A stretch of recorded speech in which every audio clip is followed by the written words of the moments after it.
Amables televidentes, arrancó el Telematutino 11. Gracias por acompañarnos. Buenos días a todos. Feliz jueves lluvioso. Buenos días, Jacqueline. Pero eso A Jacqueline, no, yo sé que a ti te encanta la lluvia. La lluvia, me encanta. Siempre me ha pero gustado. no da respiro. Yo ayer me mojé como 2 veces, porque salí sin sombrilla y me empapé. Pues estoy un poquito difónico. Bueno, yo me he mojado varias veces también esta semana. Ha sido unos días lluviosos. Noviembre se ha convertido en un mes de lluvia.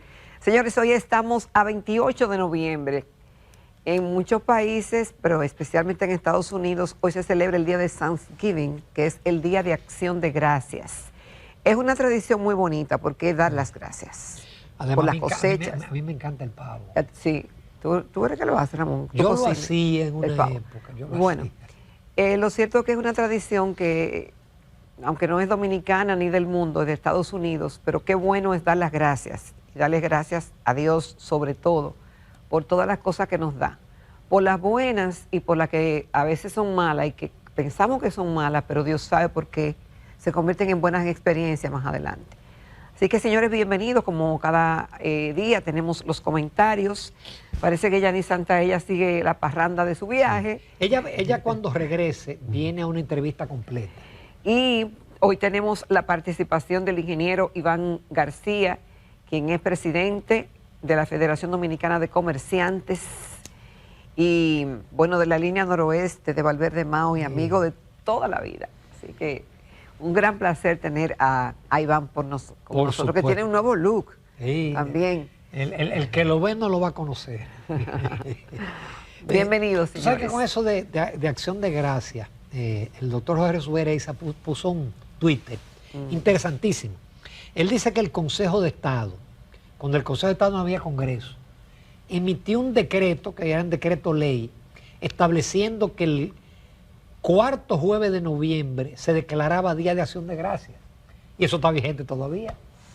Así que en la República Dominicana. En República Dominicana hay una ley, porque esa es una ley, aunque no había Congreso.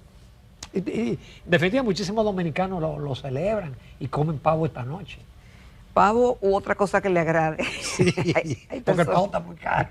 No, hay personas que hacen otra vez el cerdo, que es tan común y tan sabroso y que nos gusta tanto a los dominicanos, pues también celebran con eso. Mira a los muchachos riéndose. Claro, cuando yo menciono cerdo, todo el mundo le gusta, claro. ¿Cierto? Bueno. Señores, ayer en los medios del Grupo Corripe estuvo el ministro de Trabajo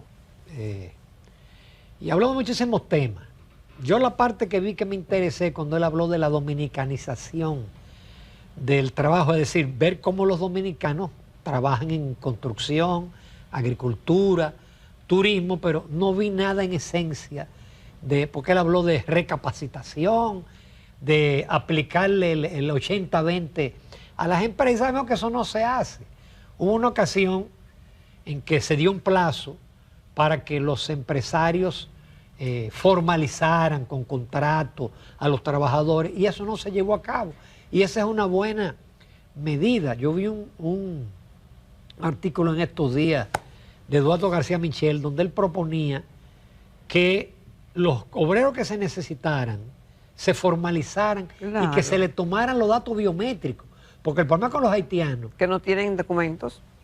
Y por eso es que tú ves que te cometen un crimen y no hay manera de localizarlo. Si tú tienes el dato biométrico de ese trabajador, tú lo tienes ya ubicado. Y cuando termine la obra, o la recolección o la siembra, te lo manda. Mira, Ramón, aquí ningún ministerio de trabajo, ningún ministro de trabajo, ni nadie que ha pasado por ahí, y han pasado personas de mucha capacidad, han tenido la suficiente fuerza como para reglamentar el trabajo en la República Dominicana. Y la proporción que debe existir 80-20. Hemos tenido brillantes secretarios de Trabajo y ministros de Trabajo y eso no se ha cumplido. Porque eso ha de venir acompañado de otras medidas y de otros sectores que no han colaborado con el Ministerio de Trabajo en la República Dominicana. Y mira, en este país donde ya se sabe que las universidades en su mayoría están centradas en 6 u 8 carreras, el porcentaje mayor de estudiantes, el más del 80%, estudia lo mismo.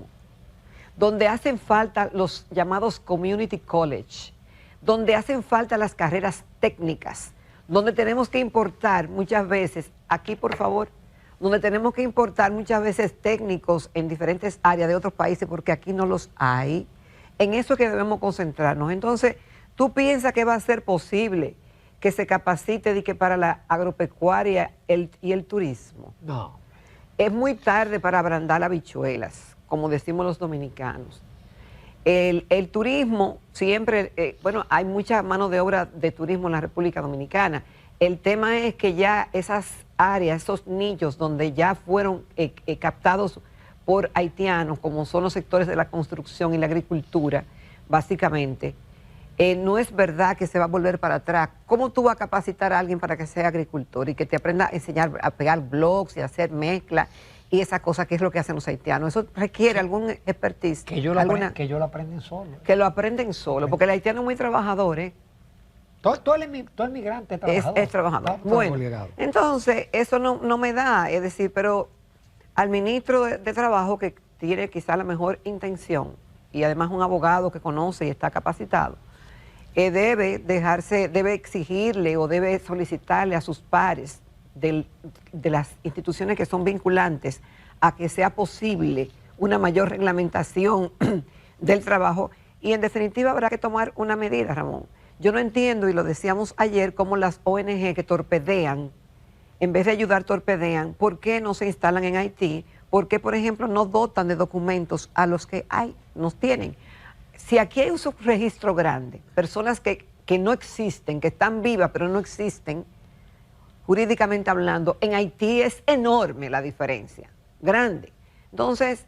la diferencia es que el muchachito dominicano que no tiene acta de nacimiento no lo inscriben en las escuelas, pero el haitiano sin papeles entonces, sí lo inscriben. Pero mira esto con la captación del dato biométrico, y que seamos sinceros, si necesitamos la mano de obra haitiana para determinados sectores y no hay dominicanos que la hagan, pero hay que deportar a los que son ilegales, hay que buscar una vuelta, pero el empresario tiene que comprometerse y el gobierno tiene que poner reglas que sea capaz de que si no la cumple, sancione.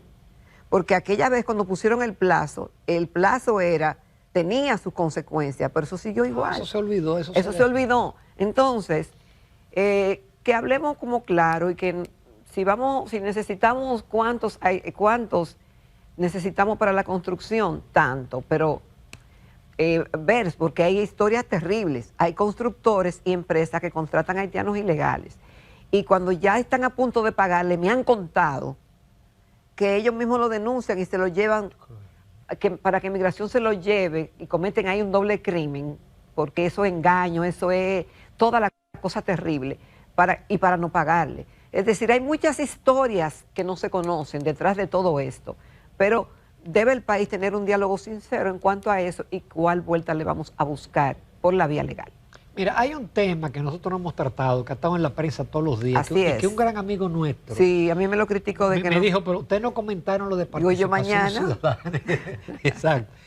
Mira, hay un tema de un reglamento de la Suprema Corte de Justicia, para ponerlo más sencillo, que se llama protección de datos, que es que deja como a mano del juez el permitir el acceso a los datos de un caso, de un juicio, y eso, la Sociedad Dominicana de Diario ha dicho que eso violenta la transparencia, la libertad de búsqueda de información, pero también Participación Ciudadana emitió un documento, y yo les creo a ambas instituciones. Sí, que no tiene desperdicio, Ramón. ¿Tú me permites leer un parrafito? Mira, dice Participación Ciudadana, que es el capítulo dominicano de Transparencia Internacional, que se opone a esa nueva política aprobada por el Poder Judicial como regla general aplicable aún por defecto, que permite la eliminación o sustitución de toda información que pueda identificar o hacer identificable a cualquier persona física, lo que ayudará a invisibilizar frente a la sociedad cuáles son los infractores de la ley, sobre todo los corruptos, generando impunidad y mayor corrupción. Es decir, que vamos para atrás. Con esta medida se pretende invertir el principio de que la regla es la transparencia y la privacidad es la excepción. La Constitución es clara cuando establece como parte de la tutela judicial efectiva y el debido proceso de que los juicios serán públicos, lo que no solo es una garantía que protege a los imputados, sino además a la sociedad, transparentando lo que ocurre en los juicios, sobre todo en aquellos de naturaleza penal. Y ahí habla hasta de que, de acuerdo a la normativa, Ramón, la lista de datos personales sujetos al anonimato es tan extensa que incluye hasta la cédula de identidad personal. Mira, en esto lo que no se entiende es por qué el presidente de la Suprema no ha convocado a la Sociedad Dominicana de Diarios a un diálogo para escuchar el planteamiento de ellos y el planteamiento de participación ciudadana, porque eso es obvio, claro. También hay casos extremos que yo he criticado aquí, de que antes de conocerse un expediente, el Ministerio Público tiene comunicadores favoritos que le filtran el expediente y eso le permite a ellos dar palos periodísticos, y eso es incorrecto, es decir, revelar expedientes que están en fase de investigación. Eso es entonces lo contrario. Pero ya después que el expediente se conoce, no se entiende que se le niegue el acceso a otras informaciones a la prensa. Ojalá el presidente de la Suprema obtempere y que primero se reúna. No, y que explique, pero que yo quiero también, que me gustaría escuchar cuál es la postura de la Suprema y por qué esa decisión. Porque no hemos ido a esa campaña. Exactamente, hablamos, pero no hemos escuchado la otra parte. Es lo que se interpreta de algunos analistas, PC, la Participación Ciudadana, la Sociedad Dominicana de Diarios, y algunos abogados han opinado. Pero vamos a escuchar bajo cuáles fundamentos la Suprema Corte de Justicia toma esa medida. Me encantaría escuchar eso. Mira, por otro lado, con relación al caso brutal de la niña violada reiteradas veces en una escuela, y que ya se ofrecen detalles de que uno de los profesores, el que está preso, Fernando Altagracia Peña Eusebio, ese la violaba en las aulas varias veces, pero el otro, que es su primo, Alejandro Roberto Bello Mato, que está prófugo, lo hacía en la iglesia. ¿Con la misma niña? Con la misma niña. Pero lo grave de todo esto es que el padre se querelló en febrero de este año y la investigación inició en noviembre. Y hubo un intento de tapadera por parte de profesores y de la directora. Jacqueline, ¿tú sabes cuál fue el único que habló? El conserje. Tú dices, bueno, pero... Y esta complicidad, para además, ¿cómo es posible que el padre denuncie este caso en febrero y es en noviembre cuando actúan? Es porque la muchachita era pobre, porque el papá era pobre. Sí, claro, eso influye también, Ramón, y hay mucha irresponsabilidad. Ahora, el padre no debió mandar jamás a su hija a esa escuela y hacer esa denuncia. Eso no debió dejar. No debió dejar que eso siguiera ocurriendo. Pero en medio de este panorama, Dios mío, dice el ministro de Educación, que estuvo ayer con Edith Febles en el programa que nos antecede El Día, que en los últimos 2 años han sancionado alrededor de 60 maestros por abuso sexual. Es decir, que estamos llenos de pedófilos en las escuelas. Y yo te voy a decir una cosa, cuando hay 60, ¿cuántos hay tapados? Pero además, la sanción fue destituirlo como profesores y no. Eso es lo que te iba a decir, porque cuando a ti te ponen una sanción, ¿qué es una sanción? Yo lo iba a buscar hasta en el diccionario antes, pero ahí me agarró ya que íbamos a comenzar el programa. No es sanción. Porque lo primero es que tú tienes que votarlo, como decimos los dominicanos. Y someterlo tú mismo. Y someterlo. Porque si no, tú eres cómplice. Tú eres cómplice. Si tú sabes algo malo y tú lo callas, eres cómplice. Entonces, eso todavía agrava más el panorama de la educación. Bueno, eso es un tremendo escándalo, porque la mayoría de las veces eso no se dice y no se sabe. Imagínate si para conocer ese caso se tuvo que esperar desde febrero hasta noviembre y que más de uno abusaba de la niña y lo sabían y los otros se tapaban. Pero ¿y en qué sociedad que estamos viviendo? Ahora yo me pregunto que si fuera de lo que sabían que eso estaba ocurriendo, si la niña hubiese sido familia de ellos o una hija, si le hubiera gustado que le estuvieran haciendo eso. Lo matan. Esa niña queda marcada de por vida y esa familia lacerada, que con esa laceración lacera a todas las niñas dominicanas. Porque a las que han sido abusadas lo más y a las probable- que, lo más y a las probable que es no. que ella no va a tener asistencia psicológica. No debe tenerla. Provista por el ¿no? Estado. Sí, Debe debe tener. tenerla. Ojalá. Debe Mira, tenerla, pero eso no debe ocurrir. Y ahí hay que hacer una revisión, señores, de arriba abajo. El Ministerio de Educación debe de anunciar, el ministro, que se han sancionado esos 60 maestros. Tiene que tener reglas. Yo no sé si hay cámaras, no sé si revisan las cámaras, no sé el protocolo. Recuerda que recientemente una profesora, Una directora, sí, colocó cámaras y le hicieron una huelga. Bueno, cuando tú no quieres que te revisen algo, por ejemplo, si yo voy a un sitio y yo no quiero que vean mi cartera, es porque yo tengo algo ahí adentro. Cuando yo no quiero que me vigilen o me chequeen mi teléfono, es porque yo estoy escondiendo algo. Entonces, ¿qué mensaje más claro que eso? Ahora yo quiero ver qué dice la ADP de todo eso, Ramón. ¿Qué dice la ADP de los profesores pedófilos? No, el problema de la ADP es otra cosa. ¿Qué dice la ADP de los profesores pedófilos? De la ADP. ¿Qué dice la ADP de que están con estos actos desacreditando su gremio? ¿O no? Al gremio y a los profesores honestos, que los hay. Y que los hay, Y las sacrificados. profesoras honestas. Sacrificados. Entonces, Mira, por otro lado, Jacqueline, me conecto con la entrevista que tuvimos con Tobías. Con Tobías Crespo, porque tú le hiciste la pregunta de las exoneraciones. Ujú.